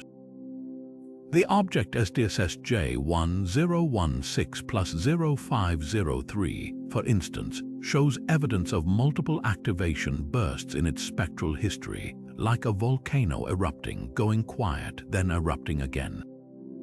Its light echoes reveal layers of activity, with older outbursts visible as expanding shells of ionized gas far from the core, while newer flares light up the inner regions. This staggered feeding suggests the black hole doesn't consume its meals all at once, but rather grazes intermittently as gravitational nudges from nearby stars or other black holes send fresh material its way. What's fascinating is how these dormancy periods leave forensic evidence. When a quasar shuts off, its last gasp of radiation ionizes surrounding gas clouds, creating glowing nebulae that gradually fade over centuries. These light echoes allow astronomers to reconstruct past outbursts long after the quasar itself has dimmed. In the case of quasar He0107-5240, such echoes revealed 3 distinct activation periods over the last 50,000 years, proof that even seemingly dead quasars might just be resting. The implications ripple across cosmic time. If quasars can reactivate, it means the universe's peak quasar epoch might not have been a single golden age, but a series of staggered bursts as black holes across galaxies cycled through feeding frenzies. This could explain why some distant quasars appear unusually young. They might not be newly formed, but older systems experiencing a second or third wind. It also means our Milky Way's dormant black hole could theoretically reignite if enough gas accumulates, though thankfully, that's unlikely given our galaxy's current quiet state. These sleeping giants challenge our notions of cosmic permanence. A quasar isn't just a phase a galaxy goes through. It's a recurring role the universe's most massive black holes play when conditions are right. Their ability to fade and reawaken proves that even the most violent cosmic phenomena operate on rhythms far slower than human lifetimes, yet precisely tuned to the grand ballet of galactic evolution. The next time you look at a tranquil galaxy, remember, its quiet center might just be a monster taking a nap.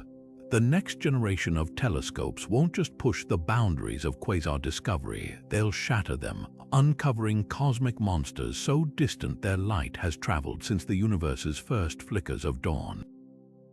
At the forefront of this revolution is the James Webb Space Telescope, an infrared powerhouse already rewriting the rules of what we thought possible. Far beyond merely spotting fainter quasars, Webb's unparalleled sensitivity pierces through the veil of cosmic dust that obscures these objects in optical wavelengths, revealing quasars hidden in plain sight. Its early observations have already exposed candidates so ancient, their black holes shouldn't have had time to grow so massive, forcing astronomers to rethink how these behemoths form. But Webb is just the opening act. The upcoming Nancy Grace Roman Space Telescope, set to launch in the late 2020s, will survey the sky with a field of view 100 times wider than Hubble's, scanning for rare, ultra-distant quasars like a cosmic metal detector. Roman's wide area surveys will catch fleeting quasar flares that narrower telescopes might miss, uncovering populations that current models never predicted. Meanwhile, the European Extremely Large Telescope, with its 39-meter primary mirror, will dissect quasar light with razor-sharp precision, measuring the chemical fingerprints of gas clouds from epochs when the universe was barely a toddler. Groundbreaking as these missions are, they're merely stepping stones to even more ambitious projects. The Square Kilometre Array, a radio telescope network spanning continents, will detect quasars invisible in optical light, ones whose jets blaze brightest in radio wavelengths. By capturing low-frequency signals stretched by cosmic expansion, it could uncover quasars from the Dark Ages, a mysterious era before the first stars fully lit up the cosmos.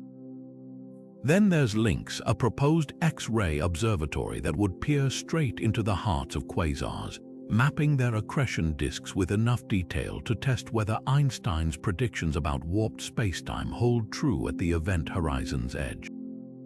What makes this telescopic arms race so thrilling isn't just the technology, it's the unanswered questions these instruments will tackle. How did supermassive black holes grow so quickly after the Big Bang? Can quasars exist even earlier than we've seen, perhaps just 200 million years after creation? And what role did they play in lifting the universe's primordial fog during reionization? Each new discovery will be a time capsule carrying secrets from an era when galaxies were taking their first breaths. The most tantalizing possibility, finding a quasar so distant it defies all expectations, one powered by a black hole that shouldn't exist yet, shining from a time when the cosmos was still stitching itself together. Such a discovery wouldn't just break records, it would rewrite textbooks, forcing us to confront how little we truly understand about the universe's wild, formative years. With every technological leap, we're not just building better telescopes, we're forging keys to unlock the deepest mysteries of cosmic dawn. Deep in the searing glow of quasars, scientists are hunting for shadows, elusive traces of the universe's most enigmatic substance, dark matter. These cosmic powerhouses don't just illuminate black holes, they might be backlighting something far stranger, revealing clues about the invisible scaffolding that holds galaxies together. While dark matter neither emits nor absorbs light, its gravitational influence is undeniable, and quasars, with their extreme environments and far-reaching beams, could finally expose its secrets. One compelling theory suggests dark matter gathers in dense halos around quasars, warping their light in telltale ways. When a quasar's beam passes through these invisible clusters, its path bends slightly, a phenomenon called gravitational microlensing. By studying subtle flickers or distortions in quasar light curves, astronomers have detected anomalies that can't be explained by ordinary matter alone. The quasar He 1104-1805, for instance, shows peculiar brightness fluctuations that align with models of dark matter clumps drifting across our line of sight. Each flicker could be a footprint of something vast and unseen brushing against the quasar's radiant beam. Even more tantalizing are the quasars embedded in galaxy clusters rich with dark matter. Their light, stretched and reddened by cosmic expansion, carries spectral fingerprints of the gas and dust it traverses, but some absorption lines don't match any known element. These phantom lines might originate from interactions between dark matter particles and quasar radiation, a process predicted by certain theories. If dark matter decays or annihilates even fractionally, it could leave imprints in quasar spectra as faint as ink blots on a sunlit page. Then there's the puzzle of primordial black holes, hypothetical objects some theorists propose could make up a fraction of dark matter. Quasars' extreme brightness offers a unique test. If these ancient black holes exist, they'd occasionally pass in front of quasars, magnifying their light like cosmic magnifying glasses. Surveys scanning millions of quasars for such flashes, like the Subaru Telescope's HSC-SSB project, have ruled out some size ranges but left the door open for others. Every null result narrows the hunt, bringing us closer to either discovery or a radical rethink of dark matter's nature. What makes quasars especially powerful probes is their dual role as lighthouses and time machines. Their light spans billions of years, allowing us to track how dark matter's influence evolves across cosmic epochs. Distant quasars flicker differently than nearby ones, hinting that dark matter's distribution or properties might have changed over time, a revelation that could upend our understanding of the universe's fundamental architecture. The next leap could come from anomalies in quasar jets. Some exhibit unexpected kinks or asymmetries that defy standard models of black hole physics. Could dark matter interactions be subtly altering their trajectories, or might the jets themselves plowing through unseen halos scatter dark matter particles like bow waves from a ship, leaving detectable ripples in their wake? The answers might lie in data we've already collected, waiting for the right theory to connect the dots. Quasars remind us that the universe's greatest mysteries often hide in plain sight. Their brilliance doesn't just reveal the visible cosmos, it casts shadows where dark matter lurks, offering glimmers of a reality far stranger than we've dared to imagine. As telescopes grow sharper and theories more refined, these cosmic beacons may finally illuminate the dark. And when they do, it won't just solve a scientific riddle, it'll rewrite the story of everything. From the mind-bending brilliance of quasars outshining entire galaxies to their role as cosmic time machines preserving light from the dawn of creation, these 30 revelations have taken us on a journey across the farthest reaches of space and time. We've witnessed supermassive black holes gorging on matter with terrifying efficiency, relativistic jets carving paths through intergalactic space, and quasars acting as both destroyers and creators, sculpting star formation across entire clusters while seeding the cosmos with heavy elements. They've proven Einstein's theories in extreme gravity, exposed the universe's hidden web of dark matter, and even hinted at mysteries beyond our current physics. Quasars are more than distant curiosities, they're the universe's ultimate teachers. Their light carries encrypted messages about cosmic evolution, from the ionization of primordial hydrogen to the assembly of galaxies. They challenge our understanding of black hole growth, defy expectations with their rapid flickers, and occasionally vanish only to reawaken millennia later. Each discovery peels back another layer, revealing how these brilliant beacons shape and are shaped by the cosmos around them. As we stand on the shoulders of these cosmic giants, remember, every quasar we observe is a reminder of how much remains unexplored. What other secrets lurk in their dazzling light? Could even more distant quasars await discovery, pushing the boundaries of how quickly supermassive black holes can form? The answers lie in the next generation of telescopes and the curious minds daring to ask these questions. If this journey through quasars has left you awestruck, you're not alone. The universe is wilder, stranger, and more magnificent than we ever imagined, and it's just getting started. Hit subscribe to join us as we keep unraveling the cosmos' greatest mysteries, one mind-bending discovery at a time. Until then, keep looking up, because out there, billions of light years away, another quasar might be flickering to life, ready to rewrite the story of everything